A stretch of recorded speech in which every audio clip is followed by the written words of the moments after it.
Cuando pensamos en las religiones, muchos pensamos en los imaginarios como sean los dioses, templos, pero en China la espiritualidad ha ido más allá, algo más profundo, entender cómo funciona el universo, la forma de entender la sociedad y hasta el comportamiento humano, cómo funciona el universo y cómo puedo vivir en él en armonía. Para comprender las religiones chinas hay que tener tres pilares fundamentales: el confucianismo, el taoísmo y el budismo. Esos sistemas no solamente explican el sentido del mundo, sino que abarcan a moldear muchos países socialmente, sea en el caso de China o el de Corea. Soy Daniel Betancourt y soy de Ingeniería en Diseño y Entretenimiento Digital. Por ello, todos esos temas que vamos a abarcar voy a tratar de darles ejemplos de la cultura occidental para entender mejor esas temáticas. Ya teniendo el tema en claro, para entender todas las culturas religiosas de la China, vamos a iniciar con el taoísmo. El taoísmo se asocia principalmente con Lao Tse, el autor de Tao Te Ching. Es esa tradición principal que da el concepto del Tao, que es el camino. El Tao no es como un dios personal o algo que conozcamos como una entidad con voluntad propia. De hecho, se refiere a un principio supremo y algo indescriptible sobre el origen de todo lo que hay. El Tao es exactamente como el flujo natural del universo o el orden profundo de la realidad. Y según la cosmología taoísta, el Tao surge de la unidad y de la unidad surge el Yin Yang, y de su interacción surge todas las interacciones globales. Según lo explicado por Marcos Díaz Masterati, el Yin Yang no es simplemente un símbolo de su religión, sino más una interpretación de la realidad, ya que ésta interpreta múltiples formas de la complejidad del mundo. El Yin representa lo interno, lo receptivo, lo oscuro, lo pasivo, más que el Yang llega a representar lo extremo, lo activo, lo luminoso y lo expansivo. Pero lo fundamental es que no son opuestos absolutos. Nada es completamente yin y nada es completamente yang. Todos los dos tienen una semilla de cada uno. El símbolo de yin yang muestra justamente lo anterior. En la oscuridad hay luz y en lo luminoso hay un punto de sombra. El universo no funciona únicamente eliminando tensiones, sino que es equilibrándolas.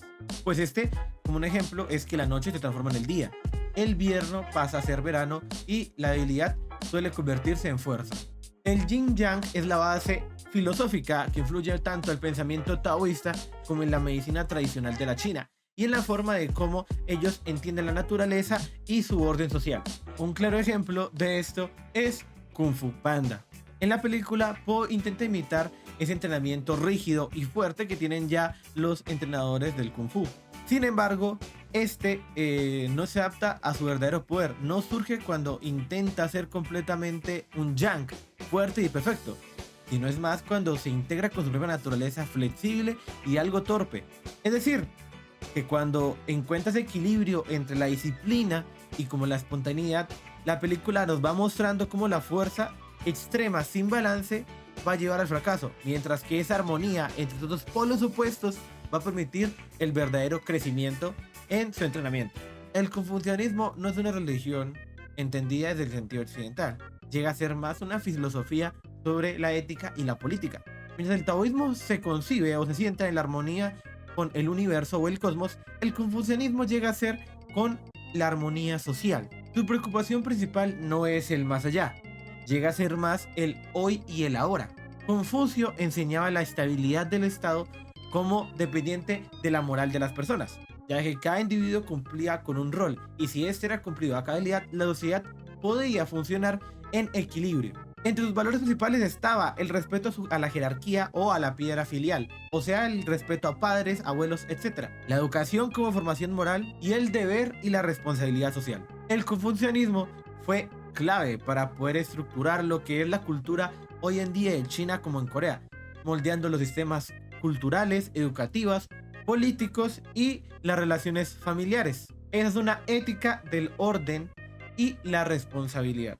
Un claro ejemplo de eso es la película de Mulan, ya que ese se ve claramente un ejemplo de cómo ella no es que se enliste en la guerra por deseo personal, es más por una obligación moral hacia su padre. El conflicto central no es solo externo, es cómo equilibra la identidad personal y su deber social, ya que en el pensamiento confuciano, la estabilidad de la sociedad depende de que cada individuo cumpla su rol correctamente. En la historia de Mulan se encarna la tensión entre el deseo individual y la responsabilidad colectiva, mostrando el peso ético de las familias en la tradición china. El budismo llega a la China desde la India en el año 1 después de Cristo, pero este no se mantiene constante o igual, sino que se adapta y se moldea a la cultura de la China. Mientras el confucianismo regula la sociedad, el budismo responde a preguntas existenciales. ¿Por qué sufrimos? ¿Cómo liberamos el dolor? ¿Y cuál es el sentido de la vida? El budismo nos enseña que el sufrimiento surge de nuestro apego, y mediante entrenamiento y disciplina mental, ética y de sabiduría podemos llegar a la iluminación. En China y en Corea, el budismo llega a darle la mano al confucianismo, contemplando o complementando el orden, aportándose a compasión, interioridad, búsqueda espiritual y reflexión sobre la impermanencia. Así, la persona no solamente va a cumplir su rol dentro de la sociedad, sino que va a también buscar una transformación en su interior. En esta temática les tengo dos increíbles ejemplos. Principalmente iniciamos con Doctor Strange.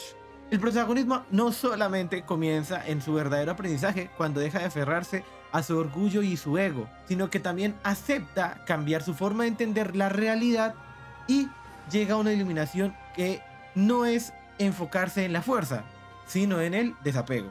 Y como otro apartado tenemos a el videojuego Sekiro, fuertemente influenciado por el budismo zen, ya que este no es solamente combate cuerpo a cuerpo, sino es más como una metáfora hacia la disciplina interior. Si nos damos cuenta, el personaje principal enfrenta muerte constantemente y fracaso. Sin embargo, el progreso no depende únicamente de una habilidad técnica, sino realmente de la paciencia, la concentración y la superación. El juego refleja profundamente la idea del budismo. El sufrimiento no se evita, se atraviesa. El aprendizaje constante nos va a representar un camino a la transformación personal similar al proceso de la iluminación. Hans Hans propone que la religión china no se puede entender con una sola, ya que es una tradición demasiado compleja donde deben involucrarse todas. Más que solamente dogmas rígidos, lo que encontramos es realmente una búsqueda hacia alguna armonía. El Yin Yang es una armonía hacia el cosmos, el confucianismo una armonía a la sociedad y por último el budismo una armonía al interior.